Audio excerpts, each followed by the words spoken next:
जय Hind. Welcome to India तक। आपके स्क्रीन पे जो क्वेश्चन दिख रहा है यह 64वीं बीपीएससी, कौन सा 64वीं बीपीएससी के मेंस का पॉलिटिकल साइंस का ऑप्शनल क्वेश्चन पेपर है। और इसमें हम देखेंगे कि बीपीएससी में जो पॉलिटिकल साइंस का ऑप्शनल पेपर है इसमें किस प्रकार के क्वेश्चन पूछे जाते हैं। यह नए छात्रों तथा पुराने छात्रों जो पॉलिटिकल साइंस ऑलरेडी ले चुके हैं इन दोनों के लिए वीडियो हेल्पफुल होगा। ये वीडियो देखने के बाद जो नए छात्र हैं उन्हें ऑप्शनल चुनने में हेल्प मिलेगी। साथ ही ये क्वेश्चन देखने के बाद यह निर्णय ले पाएंगे कि पॉलिटिकल साइंस में ऑप्शन लेना चाहिए या नहीं लेना चाहिए। साथ ही जो लोग चुन चुके हैं, ऑप्शन ले चुके हैं पॉलिटिकल साइंस का, वे इसे देख करके इसे प्रीवियस ईयर सॉल्व कर पाएंगे, क्योंकि यह प्रीवियस ईयर का ही क्वेश्चन है। 64वीं बीपीएससी की political science and international relation का मुख्य परीक्षा का जो है ऑप्शनल क्वेश्चन पेपर है पीएसआईआर का। पीएसआईआर जो पेपर होता है, सॉरी पीएसआईआर नहीं बल्कि जो ऑप्शनल पेपर होता है वो 300 मार्क्स का होता है। प्रेजेंट टाइम में बीपीएससी मुख्य परीक्षा में जो आपका ऑप्शनल पेपर होता है वो 300 मार्क्स का होता है, इसलिए यह भी 300 मार्क्स का ही होगा। इसके लिए आपको कुल 3 घंटे टाइम दिए जाते हैं, कुल 3 घंटे। आपको यहाँ एक और चीज़ ध्यान रखना है कि जो पीएसआईआर है मतलब political science and international relation, इसकी जो परीक्षा है, इसके जो वैकल्पिक विषय है, इसमें जो परीक्षा है 2 भाग में होती है। पार्ट 1 में कुल 6 क्वेश्चन होते हैं और पार्ट 2 में भी 6 क्वेश्चन होते हैं। इन दोनों कुल मिलकर के 12 क्वेश्चन में आपको 6 क्वेश्चन का जवाब देना है, जिसमें से आपको 3 क्वेश्चन पार्ट 1 से और 3 क्वेश्चन पार्ट 2 से सिलेक्ट करते हुए कुल 6 क्वेश्चन का जवाब देना होता है। तो आपको ये इंट्रोडक्शन समझ में आ गया होगा। चलिए हम इंट्रोडक्शन के बाद थोड़ा सा इसका अनुदेश वगैरह पढ़ लेते हैं। इंट्रोडक्शन और क्या क्या है इसमें जो है, सभी प्रश्न जो कि 12 क्वेश्चन जितने भी हैं इन सभी को प्रश्नों के अंक जो है समान होते हैं, मतलब कि जो भी क्वेश्चन आप लिखिएगा सभी के लिए इक्वल वैल्यू ऑफ मार्क्स है, ठीक है। प्रत्येक खंड से 3 प्रश्न चुनते हुए, अर्थात जो ये क्वेश्चन है 2 खंड में होता है, खंड फर्स्ट खंड सेकंड, और दोनों खंड से आपको कुल 3 प्रश्न चुनते हुए, 3 प्रश्न चुनते हुए आपको कुल 6 प्रश्नों का उत्तर देना होता है। प्रश्न जो है इसका उत्तर आपको परीक्षार्थी को अपने शब्दों में देना होता है। सभी प्रश्न हिंदी और अंग्रेजी में दिए हुए रहते हैं। अगर कोई प्रश्न में डाउट है तो इंग्लिश वाला ही प्रामाणिक माना जाता है। तो आपको यहाँ ये डाउट नहीं होना कि क्वेश्चन हिंदी में आएगा या इंग्लिश में आएगा। एक ही प्रश्न के विभिन्न भागों का उत्तर आपको एक ही साथ लिखना होता है। जैसे कि अगर आप 1 नंबर क्वेश्चन का आंसर लिख रहे हैं तो इसके पार्ट अगर पार्ट 1 और पार्ट बी हो तो इसको एक ही साथ लिखना है। ऐसा नहीं कि 1 लिख दिया फिर 2 लिख दिया फिर 1 का कुछ करके बाकी लिख दिया। तो इस तरह से करने से आपका मार्क्स कटता है। चलिए अब देखते हैं कि इसमें क्वेश्चन किस किस प्रकार का पूछा गया था। 64वीं सिविल सर्विसेज मेंस एग्जाम के पॉलिटिकल साइंस ऑप्शनल में कौन कौन सा क्वेश्चन पूछा गया था, कौन कौन सा क्वेश्चन रिपीटेड था, ये हम लोग देखेंगे। जो 64वीं बीपीएससी एग्जाम है ये 2019 में हुआ था। Political science and international relation का यह प्रश्न पत्र है ऑप्शनल पेपर का। इसके लिए आपको कुल 3 घंटे समय मिलते हैं और 300 मार्क्स का यह क्वेश्चन होता है। आपको कुल 12 क्वेश्चन दिए गए रहते हैं सेक्शन 1 एंड सेक्शन 2 करके। सेक्शन 1 में 6 क्वेश्चन होता है जिसमें आपको 3 क्वेश्चन का जवाब देना होता है, और सेक्शन 2 में भी 6 क्वेश्चन होता है जिसमें आपको 3 का आंसर देना होता है।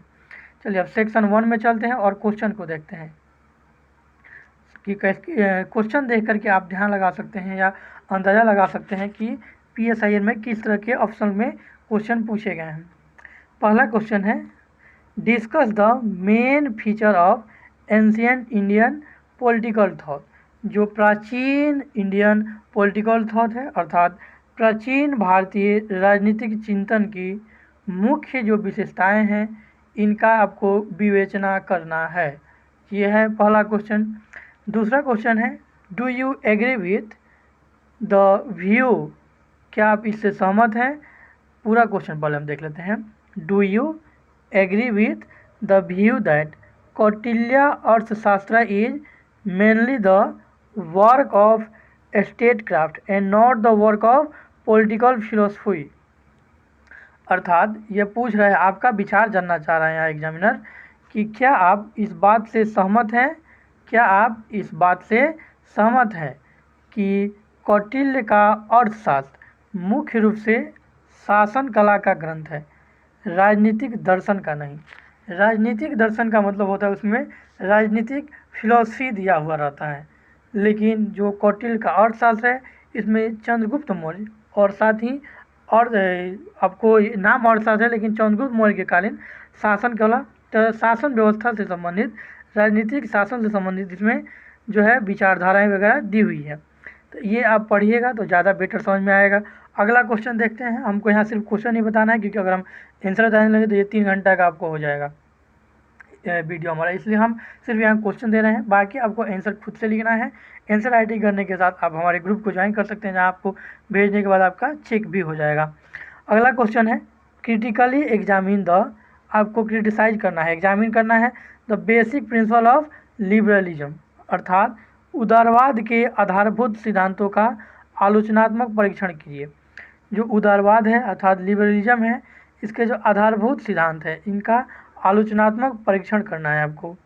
अगला क्वेश्चन है, analyse the meaning and main agents of political socialisation, अर्थात राजनीतिक सामाजिकरण के अर्थ और मुख्य अभिकर्ताओं का विश्लेषण कीजिए।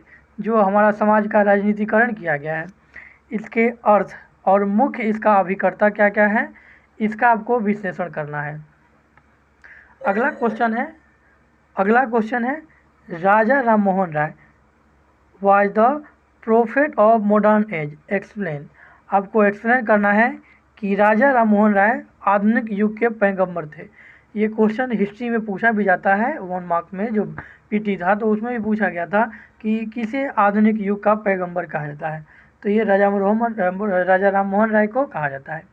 लेकिन यहाँ जो क्वेश्चन ये पूछ रहा है कि राजा राम मोहन राय को आधुनिक युग का पैगंबर कहा जाता है, इसके विषय में आप क्या सोचते हैं आपको स्पष्ट करना है।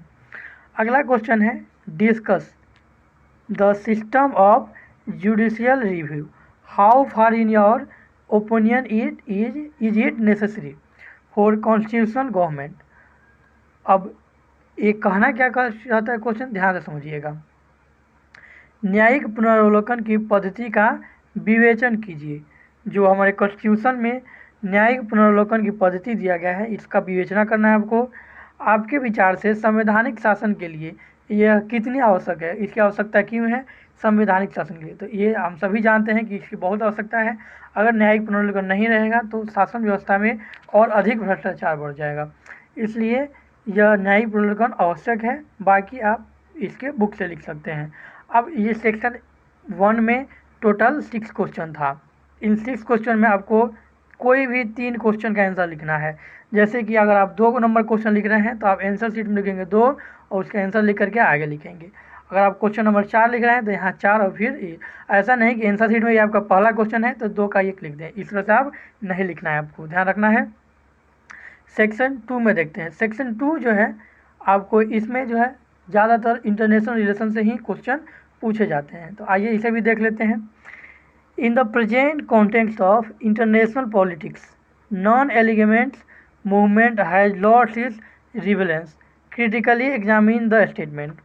ये जो स्टेटमेंट है इसका आपको एग्जामिन करना है। क्वेश्चन क्या है ध्यान से समझिए। अंतर्राष्ट्रीय राजनीति के वर्तमान संदर्भ में गुटनिरपेक्ष आंदोलन की उपयोगिता, अर्थात इसका जो उपयोगिता है यह समाप्त हो गई है, यह कथन का आलोचनात्मक आपका परीक्षण करना है। ये जो कथन है यह सही नहीं है, अभी भी गुटनिरपेक्षता का आवश्यक है और भारत इस गुटनिरपेक्ष में शामिल है। आपको एक चीज़ हम यहाँ और बताते चले कि ये जो अभी आप गुटनिरपेक्ष देख रहे हैं यह 66 में भी पूछा है, 66 में भी पूछा है और 64 में पूछा है। 60 मतलब ये रिपीट हुआ है क्वेश्चन, तो आपको ध्यान रखना है। इसलिए हम आपको ये वीडियो लेकर भी आए हैं ताकि आप देख करके अंदाजा लगा सकें कि कौन कौन सा क्वेश्चन रिपीट हो रहा है। ठीक है, आगे बढ़ते हैं। अगला क्वेश्चन है, संयुक्त राष्ट्र महासचिव की शक्ति, कार्य और भूमिका का विश्लेषण कीजिए। जो यूएनओ का हेड होता है इसका क्या क्या पावर है, क्या क्या काम है और इसका भूमिका क्या है, इसका आपको विश्लेषण करना है। Analyse the power, function and role of United Nation Secretary General. Next question है, critically examine Morgenthau's 6 principle of political realism, अर्थात मोर्गेथाउ ये एक आपको सिद्धांतवादी हैं। मोर्गेथाउ के राजनीतिक यथार्थवाद के 6 सिद्धांतों का आलोचनात्मक परीक्षण कीजिए। अगला क्वेश्चन है, एग्जामिन इन ब्रीफ, आपको शॉर्ट में समझाना है, ध्यान रखिएगा, ये भी प्रीवियस ईयर का रिपीटेड क्वेश्चन है। Examine in brief the rise and fall of cold war, तो ये कोल्ड वार के बारे में आपको एग्जामिन करना लिखना है। अगला क्वेश्चन है, नहीं इसको भी हम हिंदी में बता दें, शीत युद्ध के उदय तथा पतन का संक्षेप में परीक्षण कीजिए। अगला क्वेश्चन है, उसे भी देख लेते हैं।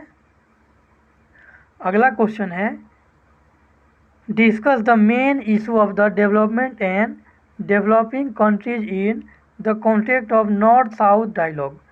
उच्च दक्षिण संवाद के संदर्भ में जो विकसित एवं विकासशील राष्ट्रों के मुख्य मुद्दे हैं, इसकी आपको विवेचना करना है। अगला क्वेश्चन है, illustrate the main cause of tension between India and China. Bharat और चाइना के बीच में जो टेंशन का मेन कॉज है, इसको आपको लिखना है। Analyse the possibility of improving relationship को इम्प्रूव करने के लिए आपको कुछ जो फैक्ट है उसे देना है।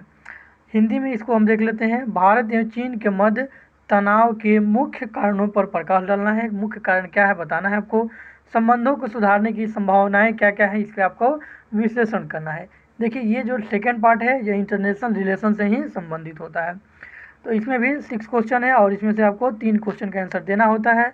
आपको प्रीवियस ईयर क्वेश्चन सॉल्व कर लेना ही है, क्योंकि प्रीवियस ईयर अगर आप सॉल्व किए रहेंगे तो आपको PSIR अर्थात ऑप्शनल में आपको कहीं दिक्कत नहीं होने वाला है, क्योंककि मैक्सिमम क्वेश्चन आपको सिर्फ 6 क्वेश्चन का ही जवाब देना है और 6 क्वेश्चन आपको रिपीटेड मिल ही जाता है। तो इस तरह से हमने देखा 64वीं सिविल सर्विसेज जो एग्ज़ाम है, जो कि 2019 में हुआ था, इसके political science and international relation का जो ऑप्शनल पेपर है, इन सभी इनके क्वेश्चंस के बारे में हमने देखा कि इसमें मैक्सिमम क्वेश्चन रिपीटेड हो रहे हैं, इसलिए आपको प्रीवियस ईयर क्वेश्चन बना लेना है। जो नए छात्र हैं, इसे देखने के बाद सोचें कि इसमें से क्या उन्हें क्वेश्चन सॉल्व कर पा रहे हैं, तो ही पॉलिटिकल साइंस ऑप्शनल के रूप में ले। साथ ही जो ले चुके हैं वो प्रीवियस ईयर की इसे सॉल्व करें, और आप हमारे टेलीग्राम चैनल ज्वाइन करके यहाँ से क्वेश्चन भी डाउनलोड कर सकते हैं। Thanks for watching. अगर आपको किसी और भी ऑप्शनल पेपर के बारे में जानना है तो आप हमें कमेंट करके ज़रूर बताइए। हम उसके PDF को सारे क्वेश्चन को, जितने भी प्रीवियस ईयर क्वेश्चन है, डालने का कोशिश करेंगे। साथ ही जल्दी हम हिस्ट्री भी और ज्योग्राफी भी अपलोड कर देंगे। Thanks for watching. जय हिंद।